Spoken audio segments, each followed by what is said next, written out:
TV는 인식에 가깝다면 잡지와 신문은 인식도 시켜야 되고 구매도 시켜야 되기 때문에 이 잡지와 신문을 읽었던 이 상황이 어디랑 똑같냐면 온라인 상세 페이지랑 사이트 방문자랑 똑같은 상황이에요. 제가 이걸 2013년도에 깨달았거든요.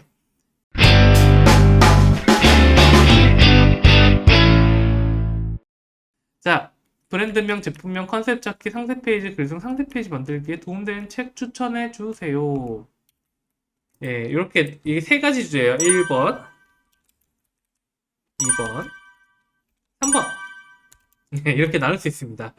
예, 이렇게 나눌 수 있고 책으로 한다. 저는 근데 좀 더 올드 스쿨이에요. 저는 어제도 어떤 그 뭐지? 예비 면접을 좀 보고 왔는데요. 그 이제 저희 회사에 들어오고 싶은이라고 표현하니까 반반 같은 분을 만났어요.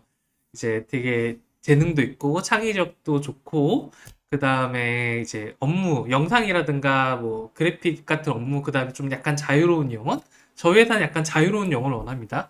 왜냐면은 되게 어떤 상황이든 받아들여야 되기 때문에 예를 들어서 어떤 회사의 상황이 열악할 수도 있고 내부에 조직 전쟁이 벌어질 수 있고 아니면 대표가 안 튄 경우도 있고 되게 다양한 상황이 있거든요. 그랬을 때 사고가 유연하지 않으면 마케터로서는 이제 기능을 발휘하기 힘들어요. 그래서 자유로운 영혼이고 영상이라든가 이런 기능적으로도 이쪽 업무에 능숙하신 분을 만났는데 우리 회사의 업무에 대해서 제가 딱 한마디로 얘기했어요.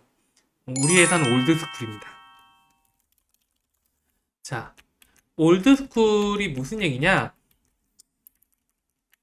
저희는 1950년대에서 60년대 혹은 그 전에 있었던 마케팅을 순서합니다. 1960, 70년대 혹은 그 이전 마케팅. 자, 그때의 마케팅은 뭐냐? 그때 마케팅은 뭘까요? 그때의 마케팅은 고객한테 어필할 수 있는 고객한테 전달이라고 하죠. 고객한테 내 메시지를 전달해야 되는데 이야기를 전달해야 되는데 그 전달할 수 있는 수단이 굉장히 적었어요.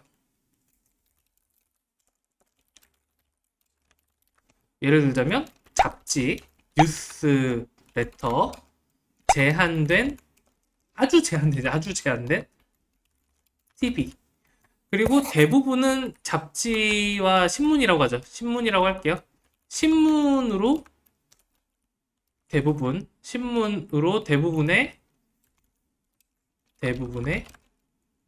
정보를 싹 습득했습니다. 자, 이 얘기를 왜 할까요? 이 얘기를 왜 하냐?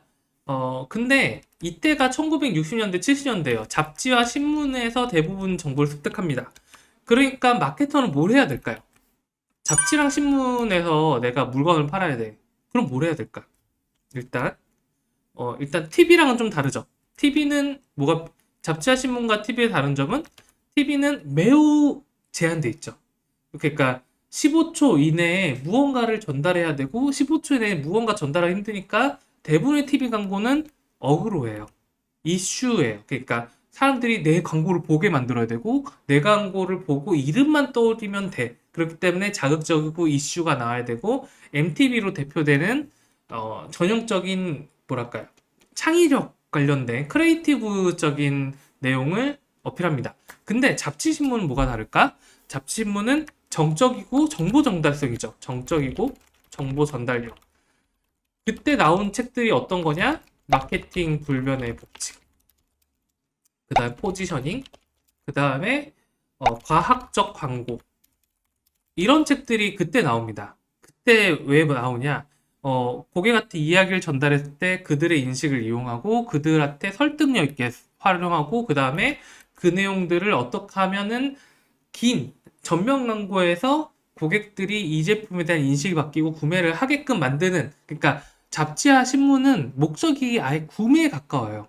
그러니까 TV는 인식에 가깝다면 잡지와 신문은 인식도 시켜야 되고 구매도 시켜야 되기 때문에 그때의 모든 마케팅 책들, 그때 히트했었던, 예를 들어가지고, 뭐, 데이비드 오길비라든가, 알리스라든가, 뭐, 이런 사람들의 특성들은, 어, 그 잡지에서 인식과 구매를 동시에 시켜야 되는 굉장한 막중한 책임을 가지고 있었고요.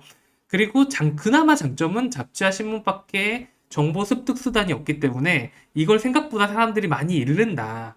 왜냐면 광고를 생각보다 사람들이 좋아합니다. 이해가 안 되죠? 여기에 책에서 나오는 이런 책들이 얘기하는 건 사람들 생각보다 광고를 읽는 걸 좋아한다는 거예요. 그래서 그 광고를 읽어서 설득하는 건데, 자, 이 상황이 어떤 거랑 똑같을까요? 이 상황이 이 잡지와 신문을 읽었던 이 상황이 어디랑 똑같냐면, 온라인 상세 페이지랑, 그 다음에 사이트 방문자랑 똑같은 상황이에요. 제가 이걸 2013년도에 깨달았거든요. 어? 이게 오프라인 마케팅에서 제일 힘든 게 고객을 찾는 거고요. 고객이 제발 내 것 좀 읽어줬으면 좋겠는데, 그거를 찾는 게 너무 힘드니까 오프라인에 수많은 돈을 쓰고 엄청난 예산을 투여하고 연예인을 몇십억씩 써서 광고를 하는 건데, 고객이 알아서 내 걸 보고 있는 상황이 온라인 상세 페이지랑 사이트 방문자라는 거죠. 물론 집중도는 좀 다르겠지만. 그렇기 때문에 얘기를 돌리면은 브랜드명, 제품명, 컨셉 잡기, 상세 페이지 글 도움이 되는 책들은 정답이 뭐다? 요것들입니다. 요거예요. 세 개를 나누긴 했지만 이때 사람들은 이 세 개를 다 했단 말이죠. 그렇기 때문에 그래서 올드스쿨 옛날 책들이 훨씬 도움이 됩니다. 좀 이해가 되실까요? 얘기가 좀 길었네. 루비트님 이 책들이 이미 있으시겠죠. 그래서 전 요즘 나온 책들은 뭐 SNS 이렇게 해라. 좀 그런 책 도움이 된다고 생각하지만 요렇게 큰 주제를 잡지 못해요. 대부분은. 봅시다. 이 책도 괜찮게 합니다. 읽으면 사게 되는 한 줄 소설 글쓰기. 자, 요것도 괜찮은데 제가 요즘 나온 책, 요즘이라고 할까? 2010년대 이후로 나온 책 중에는 이거 괜찮은데 가장 추천한 책은 아무리 생각해도 캐시버타이징 같은 책인 거죠. 예, 캐시버타이징 같은 책들이 되게 올드스쿨 중에 하나거든요. 예. 캐시버타이징 이 드류 에릭 히트먼이라는 저자는 여러 가지 책을 그러니까 비슷한 내용을 우리나라 출판사에서 제목을 바꿔가면서 여러 번 냈어요. 그래서 이거는 거의 그 올드스쿨을 종합해 놓은 거예요. 캐시버타이징은. 예, 그래서 추천드린 겁니다. 이제 올드스쿨에 있는 개념을 종합해 놔서 실전에 쓰일 수 있는 다양한 요소들을 이제 종합해 놓은 거고요. 다만 예, 맞아요. 달리하게 치게라. 그게 아니라 이런 과학적 광고 괜찮습니다. 여기는 클로드 호킨스인가요? 예, 클로드 호킨스 과학적 광고 책 괜찮고요. 이 책은 안 읽어보셨을 거예요. 이제 그 다음에 가장 추천한 책 중에 하나는 광고 불변의 책, 법칙 같은 거. 예, 이런 책 괜찮고요. 올드스쿨에 있는 애들이 대부분 브랜딩을 생각하면서 고객을 구매하는데 성공한 애들. 굉장히 목적이 굉장히 어려운 부분을 지금 온라인 상세 페이지에 딱 맞는 걸로 돼 있고, 그 다음에, 어, 요 책은 상상하지 말라. 그들이 말하는 진짜 욕망을 보는 법. 요런 책도 있긴 하거든요. 이런 류의 책들이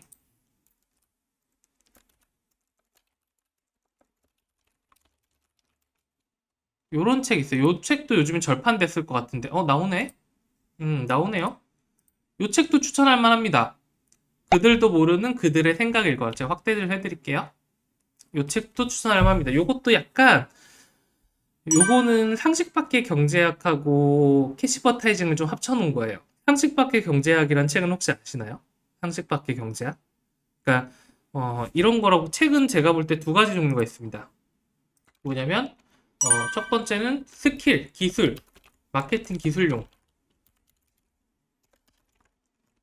그 다음에 어, 뇌 확장용 이 두 가지가 있어요. 마케팅 기술용은 마케팅 불변의 법칙, 뭐 과학적 광고, 캐시버타이징, 그 다음에 아까 전에 그들도 모르는 그들의 생각을 읽어라, 뭐 이런 거고요. 뇌 확장용은 뭐냐면 내 인식을 좀 더 다양하게 확장시키는 거예요. 다양하게. 여기는 다양할 수 있죠. 여기에 주로 쓰이는 게 포지셔닝, 그러니까 고객의 인식을 1, 2, 3등이 있고 게릴라가 있고 이렇게 시장을 어떻게 공략하는가에 대한 내용이고, 그 다음에 여기는 좀 다양할 수 있어요. 여기는 그 다음에 이제 뭐죠? 어, 프라이싱. 프라이싱은 가격에 대한 다양한, 이게 기술이 아니에요. 가격이란 게 얼만큼 유연하게 사람들한테 다가갈 수 있는지, 가격에 대한 다양성. 그 다음에 상 상식 밖의 경제학. 그 다음에 유혹의 기술. 뭐 더 있을 수 있겠죠? 상식 밖의 경제학은 이 책도 굉장히 유명한 책입니다. 이 책 같은 경우는 고객들이 얼만큼 고객이랄까 일반 사람들이 얼만큼 비이성적으로 움직이는지에 대한 생각의 폭을 넓혀줘요. 보다 보면 빵 터집니다. 아 그때 막 그런데 이거는 이제 실제로 마케팅에 적용하려면 어떻게 하라는 거지? 라는 이제 내 생각을 넓힐 때 좀 도움이 되고요. 이 사람이 워낙 유명한 경제학자죠. 댄 에리얼리네요. 예, 댄 에리얼리라는 사람이고, 이 책도 내 뇌를 확장시키는 건 되게 도움이 되는 일이죠. 당연히. 내가 생각이 넓을수록, 리더로서 생각이 넓을수록 훨씬 더 유연하고 어떤 사태에 대해서, 어, 아주 단편적으로 생각하는 게 아니라 다양한 시각으로 볼 수 있기 때문에 해답들을 찾아낼 수가 있죠. 마케팅에 제가 볼 때 정답은 없고요. 해답들은 많아요. 그리고 각 고객들한테 다양한 해답을 주는 게 마케터이기 때문에 되게 다양한 측면에서 볼 수 있다. 그다음에 유혹의 기술이라는 책이 있어요. 요거는 어 제가 지금 서재가 딴 데 있어서 가져오고 있지 못하는데 그 굉장히 좋습니다. 왜냐? 이거는 이제 사람의 마음을 연애 느낌으로 저는 이렇게 생각해요. 마케팅은 결국은 연애입니다. 로버트 그린이라는 책. 이 책도 마케팅 기술적인 부분으로 쓸 건 없어요. 예를 들어 러브레터라든가 뭐 이런 거 없지만 아주 좋은 도움이 됩니다. 그러니까 아 사람을 설득하기 위해서는 사람을 사랑하게 만들기 위해서는 정말 다양한 방법들이 있고 MBTI라고 하죠. 사람의 유혹자랑 구애자의 그 성격을 되게 많이 나눠놨는데 그리고 아주 주옥 같은 러브레터들이 많습니다. 책 굉장히 좀 두꺼운 편인데 금방 읽혀요. 그리고 이걸 만약 하시면 이제 연인이라든가 뭐 부부관계라든가 이런 쪽에서도 훨씬 더 로맨스 있는 이런 거 할 수 있는 아주 부가적인 요소도 있는데 읽으면은 고객을 유혹의 대상으로 판단하게 되는 아주 좋은 책입니다. 그래서 책을 추천드리자면 이렇게 나눌 수는 있어요. 다만 저는 올드스쿨이다. 그래서 사실 서점에 가서 요즘에 나온 책들을 좀 읽기도 하는데 대부분 음, 기술만 있거나 아니면은 뭐 온라인 상세 페이지나 쇼핑몰에 대해서 이 특수성을 언급하는 경우는 없어요. 오프라인 마케팅 하는 사람들이 온라인 한번, 이런 거 같아. 접근하는 거죠. 오프라인 마케터들은 특징이 뭐냐면은 노출도와 자극성, 15초의 예술, 거기에 대한 예산도 투입할 줄 알고 대규모 조직을 끌어본 적도 있는 사람들이 그런 강의를 하거나 책을 파는데 그런 경우는 온라인 상세 페이지랑 쇼핑몰에 적용이 되기가 굉장히 힘들어요. 뭐 여러 가지 이유가 있겠지만 첫 번째는 일단 그거를 그 사람들이 제안하는 조직이나 이슈에 대해서 구체적인 방법을 안 알려주거나 그거를 해본 적이 없는 사람이 그 책을 읽고 있기 때문에 대부분 실행하지 못하고요. 실행하지 못할 방법을 알려주는 거죠. 또 하나는 이제 온라인에 대해서 그들도 그렇게 성공했거나 실전적인 경험이 별로 없어요. 단편적인 경험들만 있기 때문에 종합적으로 아우를 수 있는 특히 상세 페이지 특성, 쇼핑몰의 특성, 또 다른 채널 특성에 대해서 제대로 이해를 못하고 있어서 어, 읽으면은 좋은 걸 읽었는데 그래서 어쩌라는 거지라는 느낌으로 끝나는 경우가 꽤 많았습니다. 제 경험상으로. 뭐 그분들이 안 훌륭하다는 게 아니라 그만큼 온라인이 좀 특수한 상황이죠. 이런 온라인은 세계 어디를 봐도 알기 힘들어요. 우리나라만 있는 굉장히 독특한 구조거든요. 이렇게 자사 쇼핑몰이 많은 나라가 없습니다. 오, 재출간 됐네요? 와, 나도 몇 개 사놓을 걸. 사놔야겠다. 자, 또 궁금한 거 있으실까요? 이제 방송 마칠 시간이 거의 다 됐습니다. 예. 그러시면은 오늘은 이제 슬슬 마무리를 해보겠습니다. 마무리 해보시고, 자, 오늘도 행복한 하루 되시고요. 예. 그리고 이번 주 금요일 날도 라이브를 열심히 할 예정이니까 그때도 또 뵀으면 좋겠습니다. 모두 다 이렇게 모여서 얘기를 나눌 수 있으면 저는 언제나 행복하고 이렇게 동지들을 많이 만난 것 같아서 좋고요. 아침 라이브는 월수금 오전 7시 반에 할 예정이에요. 이름은 네트워 쇼핑몰 무로보삼이고요. 그 다음에 참여 신청은 메일로 이렇게 보내주셔도 되고, 자기 스토어 URL이라든가 경쟁하는 주요 키워드, 스스로 생각하는 자기 장단점 같은 거를 최대한 잘 적어주시면 저도 훨씬 더 디테일한 얘기를 할 수 있어요. 혹은 뭐 내가 이것까지 해봤다. 더 좋습니다. 훨씬 더 디테일한 얘기를 해줄 수 있다. 기억해 주시고요. 그러니까 수요일날 혹은 금요일날도 이런 방송 같이 해주시면 더 좋으실 것 같고요. 네, 대표님들 모두 행복하시고 고생은 좀 덜 하시고 이제 좀 더 하는 일도 효율적으로 훨씬 더 스마트하게 하시는 이제 일이 됐으면 좋겠습니다. 그럼 안녕히 계세요. 안녕.